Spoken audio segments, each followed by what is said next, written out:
we all have goals that we've tried repeatedly over the years to achieve, dreams that we have, things that we've wanted to do, and for whatever reason, we keep missing the mark. Let's say we start out and then something happens and we stop and we don't achieve it. It is pretty common, I think, for us to get to a point where we start thinking, maybe this just isn't in my cards. Maybe I should just forget about this.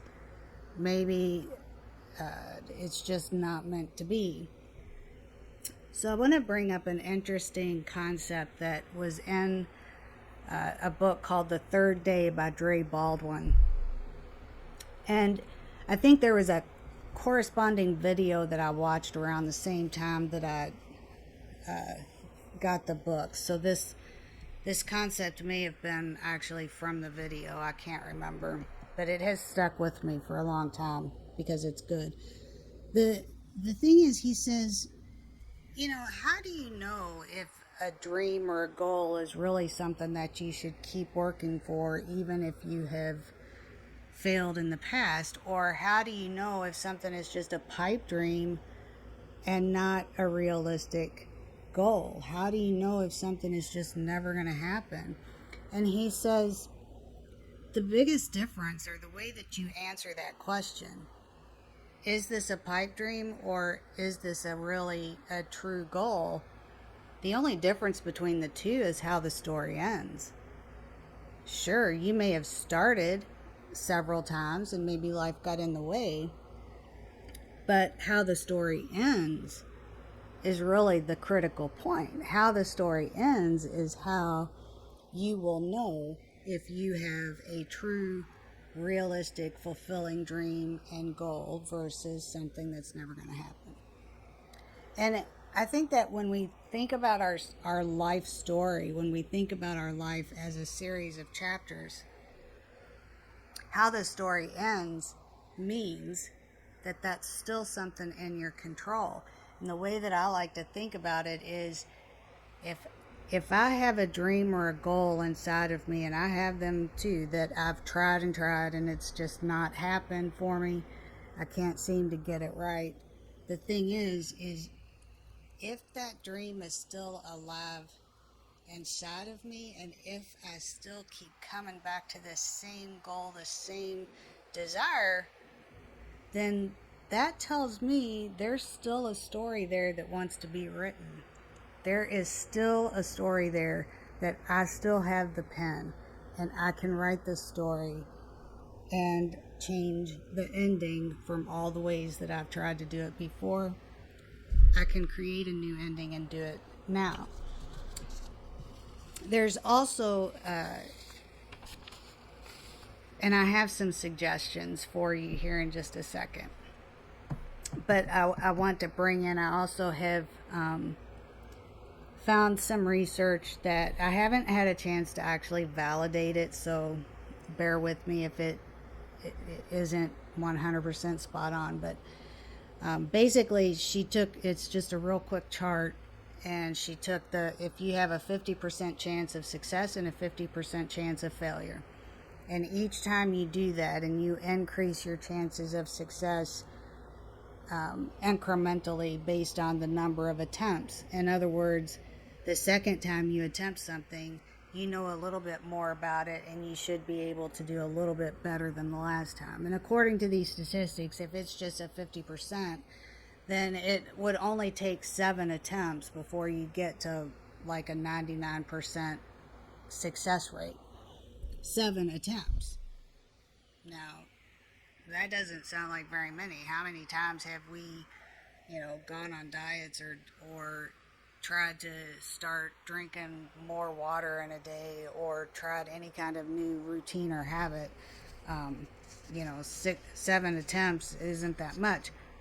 But the point of it is that each time you try to do something, you get a little bit better at it, and you increase your chances of succeeding. Whereas before, when you were first starting out, you may not have even known or seen all of the things that could happen. So one of the ways to view this now, my suggestion is Don't think of it as I have failed at this so many times, I can never do this, I need to just forget it. Think of it as I have only a 20-30% chance of failing.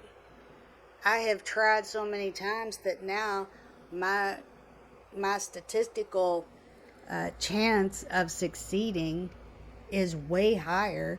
I have an, let's just, 80% chance of succeeding this time because I have failed so many times. That means I already know everything I need to know in order to do it this time. So don't view it as I'm a failure and I've made all these mistakes and I may as well just quit. View it as this is a story inside of me that still wants to be written, and I still have the pen. And this time I'm going to write the story the way I want it to end. And every time that I have failed in the past, I have now increased my chances of succeeding this time. And my chances of succeeding this time are way higher than they were the first time because now I know what I didn't know then. That's pretty refreshing. That's pretty refreshing. Really, I mean, that, if you still have a dream and it still wants to be written, and you still have the story in your mind, in your hands, you can rewrite that story and you can rewrite the ending however you want it to end. And that's up to you. And no one else can take that away from you. But here are 3 tips that I have for making the best use of all of the things that you've tried to do up until now. Because, so let's not look at the past as being failures. Let's just say those are all the opportunities that we've had in order to learn what we need to know to make it work this time for us. So the first recommendation I have is to visualize your goal within the context of who you are today. Because you're not the same person you were 20 years ago when you may have tried this in the past, or even last year, or even last month. You're not the same person because we grow and we change with every season of life. So, but I think one of the things that we do is we cling on to these old goals that we have and the vision that we have of ourselves when achieving those goals back then. We try to just rehash that same vision, and we still have that same vision in our minds, but we're not the same person we were then. We're 20 years older, and that end result is not going to look exactly the same as it will today when we achieve it. So the first thing is to kind of visualize your dream from the lens of who you are today. Don't just take the same dream and the same visual that you had years ago, but modify it to where you are today in life, who you are today, and redefine what it means to you to achieve this goal, and redefine what it looks like. What does success look like to you now versus then? And adjust it however you need to adjust it based on who you are today. The second thing would then be to learn from all of that all of the attempts that you've had in the past, learn from it and say what worked and what didn't. It is really enlightening sometimes to think about what exactly happened. So when I started this goal the last time, everything was going fine, and then something happened that it wasn't going fine. Something happened that caused me to revert back. What was that? So for you, what was that caused you to not keep making progress towards your goal? And what do you know about how you live, your habits, what you like, what you don't like?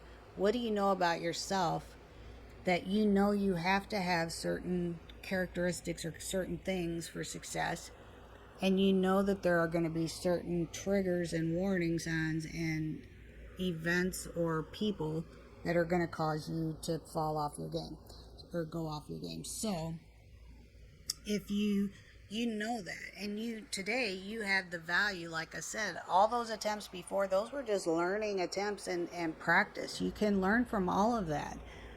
What do you know you need? What do you know you need to watch out for? What are the strengths? What are the weaknesses?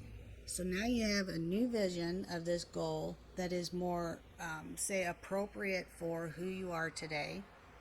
You have armed yourself with the knowledge of what you know you need to succeed and what you know you need to watch out for. You have those things now.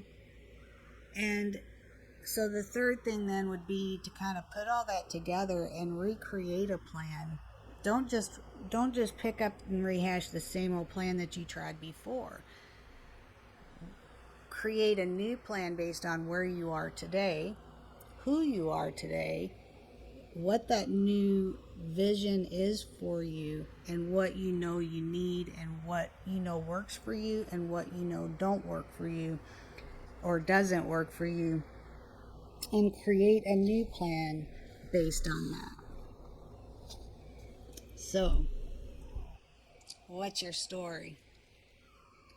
You still have the power to write the story.